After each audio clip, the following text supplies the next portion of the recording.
Hi friends, it's great to meet all of you today. Hope all of you are doing fine and all your loved ones are also doing fine.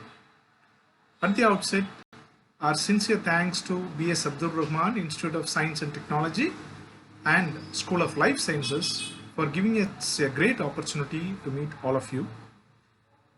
As you know, we are all passing through a very challenging time, not only at the national level but also internationally. And during this time, it's very relevant to discuss about a topic, disaster management. And it's very important to all of us to know what and how we respond to a disaster. So what's a disaster? Let's go one by one, step by step.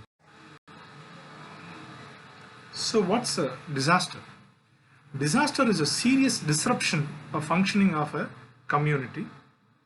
It affects the human life, property, environment. And disaster often results in loss of property and people. And quite often, disaster comes unannounced and mostly the community is unprepared. And disasters are classified into natural disasters, man-made disaster. So let's see what are natural disasters and man-made disasters. So natural disasters, as you all know, cyclone, earthquake, landslide, it can be a forest fire, tsunami, all these things comes under natural disasters. And man-made disasters, it can be chemical, it can be nuclear, it can be biological. And apart from this, there can be major accidents, it can be structural collapse or a serial blast. All these can lead into complete disruption of a community. The functioning of that community comes to a standstill, heavy loss of property and the people. So the whole disaster management works on mitigating this loss. Risk reduction is a buzzword. So disaster risk reduction is what United Nations talks about, and disaster mitigation is what is important. And today the science, technology has provided a lot of space for us to plan in advance and being prepared. Let us see how the world around us works on disaster management. So now let us see evolving trends and early warning signs in disaster management. Some of you may be too young when tsunami hit the coast of Tamil Nadu and caused heavy damage to life. The entire coastal Tamil Nadu or Andaman Nicobar was completely devastated. But then today, ever since the tsunami came, there are early warning signs set up not only at the national level but international level also. And cyclones, today our meteorological department, IMD, is so accurate in terms of guiding us, providing us directions when the cyclone would have a landslide and where exactly it would cross and what could be the speed, damage, everything. And when Gaja cyclone hit the coastal Tamil Nadu, the loss of life is very, very minimal. I would say almost less, but then property loss was very high. And similarly, now there is a recent cyclone. So all these forecast, early warning signs helps in early evacuation of the people, vulnerable zones or vulnerable locations, vulnerable community, and save life. But then not all disasters give us this kind of a flexibility of early signs or forecast. There are disasters which do not even give us a time to react. So therefore, let us talk about what as a community we should do and what are the authorities available to guide us state level, national level and international level. Let us first look at what are the key points when handling a disaster. The first one is responding to the disaster. Then comes rescuing the affected people, the second R. Okay, first R is respond. Response happens when there is a disaster happens. The government bodies receive their first informations through the community or first responders or the bystanders, we would say the onlookers or the villagers, the community as a whole. The community makes the first call for help to the rescue agencies. In our state, we have 108 emergency medical services, we have dial 100 police, and we have fire and rescue services. So all these agencies get the first call and the response is done. And as community, we as volunteers, all of us can respond to an emergency and a disaster. Once we respond, the second R is rescue the affected people. So how do we rescue? There is a triaging process. It's a very detailed subject, but then we will now talk about triaging in a simple way. Red stands for critical, immediate. Yellow stands for moderate, and green stands for walking wounds, not an emergency, they are safe, and black for dead. So at a disaster site, triaging to be done so that we can save more lives. Once rescue is done, immediate medical relief to be done, then comes reconstruction, rehabilitation, and rejuvenation. So there are R's. So let's once again say R for response, R for rescue, R for relief, R for reconstruction, R for rehabilitation, R for rejuvenation. Okay, what is reconstruction, rehabilitation, and rejuvenation? When it comes to reconstruction, once the entire property is lost, okay, their livelihood is lost, the community is stranded. Therefore, as community, we can go to the affected people, help them build their lives back. For example, if it's a fishing community, then the boats are their livelihood. And recent Kerala floods, a lot of people across the Wayanad, the hills, became homeless. So home was very essential for them. So building their livelihood, building their resources, and rehabilitate. So those who have lost limbs or lost part of their become disabled, make them get back to their quality of life. So support them with medical assistance and rehabilitation, and bringing them back to their homes and properties, and getting them the quality of life. That's very important. And rejuvenation, psychologically people would certainly get depressed, certainly get affected more. And I would share you an example later part of this presentation. So therefore, post disaster syndrome is also a very important area where we need to rejuvenate them psychologically, bring them back to life, and they should overcome this obstacle. So these are very important criteria. So to sum up once again, respond, rescue, relief, rehabilitate, reconstruction, rejuvenation. So what next? So to do all these response, relief, rescue, all these things, as community, all of us require very good training to handle different types of disasters. We cannot handle all disasters in the same way. Floods are different, landslides are different, chemical disasters are different. Therefore, a very good professional training is essential to handle a disaster. So training is very, very essential to the community. Second, disaster kit.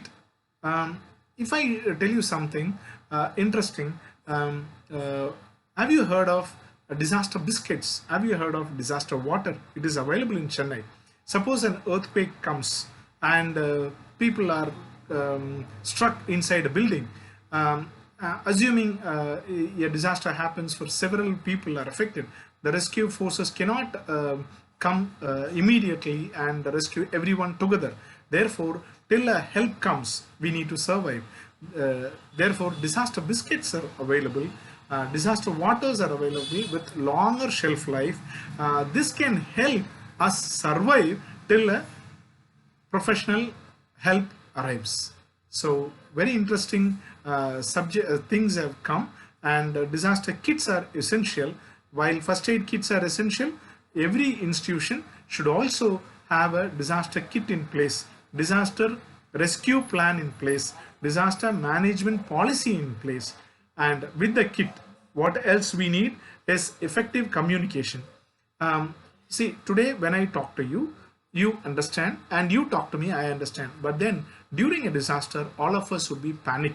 Therefore, we need to have a common communication in place, and cell phones have also become ineffective during some of the disasters. Therefore, we should have a very strong and effective communication redundancy plan in place, so that our communication does not fail, and communication between each volunteer or the person involved in the rescue should also be effectively managed. And to do this, we need to practice and evaluate and see if the communication is perfect. And this communication will help save more lives. So having said about training, about the disaster kit, I would like to share with you a few experiences I have come across in disaster management. One example was when Mumbai floods came in.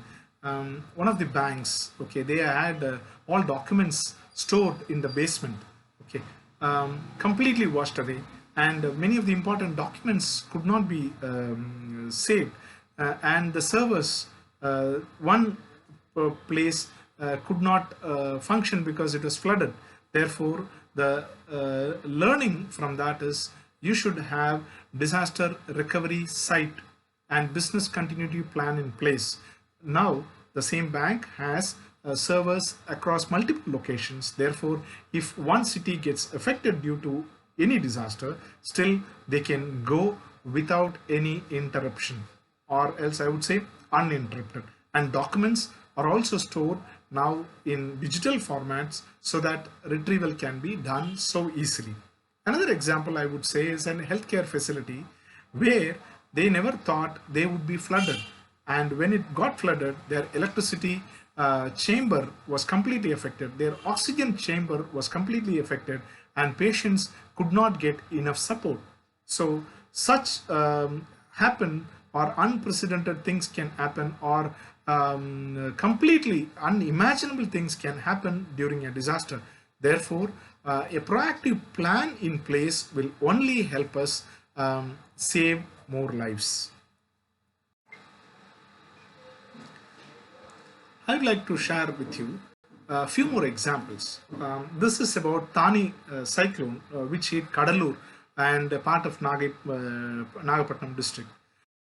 Thani hit us, the complete power was disrupted, and there was no mobile network. It was, if I remember, December 31st, when salaries were credited, and people who had money in their bank account could not take, because ATMs were not functioning and no power, and hotels were not functioning. Therefore, technology can sometimes get disrupted during a disaster. Therefore, we need to have a fallback option. And when Chennai floods came in, mobile network was completely disrupted. When Varda or the cyclones come, the towers can get disrupted. Therefore, effective communication between the community and the rescue and the authorities is also very, very critical in terms of saving more life. When Gaja came in, the communication also from the southern part to the central part was also disrupted, uprooted completely. Therefore, technology and fuel Many places the generators could not be operated because the fuel could not be transported, and people never thought the Chennai floods will last for so many days. Therefore, the backup plan was not available with many organizations, many institutions, though. So the generators were not functioning. And drinking water, when flood happened, everywhere there were water, but then drinking water was a scarce commodity. Therefore, good potable drinking water is also very essential, because quite often you would have observed our water tanks, sumps are on the underground, which gets contaminated during a flood. What will you do? So no drinking water, though the flood everywhere. So this was very evident during Chennai floods. And when we were engaged in a structural collapse, we were continuously rescuing people, but there were no drinking water to quench the thirst. Therefore, as rescuers, it's essential for us to plan sufficient water, food for our rescuers. So training is very important, and to make all these things as part of our plan effectively, we should have continuous mock drill. And once we do the mock drill, let us document before the mock drill as briefing, and post mock drill debriefing and documentation. Document everything. Once we document it, then address the gaps. Okay, all these things can be done even for a small institution, a small community, and to a larger community. But the model is going to be the same. Let's brief, let us do the mock drill, let us debrief, document, and address the gap. This method will help us mitigate the risk and save life to a larger extent, and we will not have any loss of life. Let me tell you, this plan works better. Another important experience I would like to share with you is 104 health helpline. And when a disaster happens, there are giver and taker. There is a need and supply, and somebody wants to donate food, and somebody is starving for food. So integration is very important. At 104 health helpline, we were able to integrate people who were ready to give food, and somebody needing food, and somebody was giving napkins, and somebody needed in the community, so we integrated. Somebody needed bread, and somebody manufactured bread, so integration. Therefore, early mapping of such suppliers and integration with them to a central body will help us during a rainy day. Instead of waiting for the 11th hour and hunting for the resources, we should list down the resources like the food, supplies, and dress materials. Okay, flood completely drenched, and people were shivering with cold. So you need dresses, you need blankets. So it cannot be postponed, because people can get into hypothermia. That's a medical term where the temperature reduces and it can risk a life. So such things are essential. Therefore, integration of resources with the central communication will help save life. And one more important information we would like to share. Today, I am able to share with you about the disaster management, because while working for the 108 ambulance services, we were the first to communicate disaster code D. And later part of the presentation, you will also observe a press clip saying 108 works on code D. And today, I'm very happy and proud that I was associated with 108 emergency ambulance services for about 108 months, which is 9 years. And during that phase, we were able to, as a team, develop a lot of plans and work towards disaster management. And personally, the Chiteri train accident and Mauliwakam structural collapse, Varda cyclone, Neelam cyclone, Thane cyclone, Gaja cyclone, and Sivagasi firecracker blast, and the Chennai floods. So several disasters, both natural, man-made, we were able to work closely with the community, but we were involved in the initial two phases, which is respond, rescue, and provide immediate medical relief. So beyond that, lot of things to be done, which government works with the government bodies itself and various NGOs also. So let's look at what next.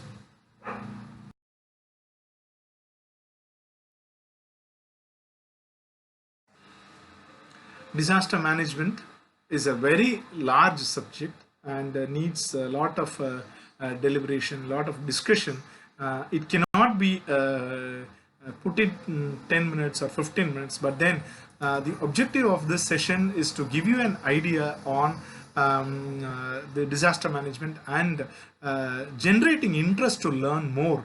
And if you are very keen on learning disaster management, it's very exciting and you should keep updating yourself because every time a disaster strikes some part of the country, that learning, that best practices can enable us, enrich us to proactively plan and mitigate risk in our community.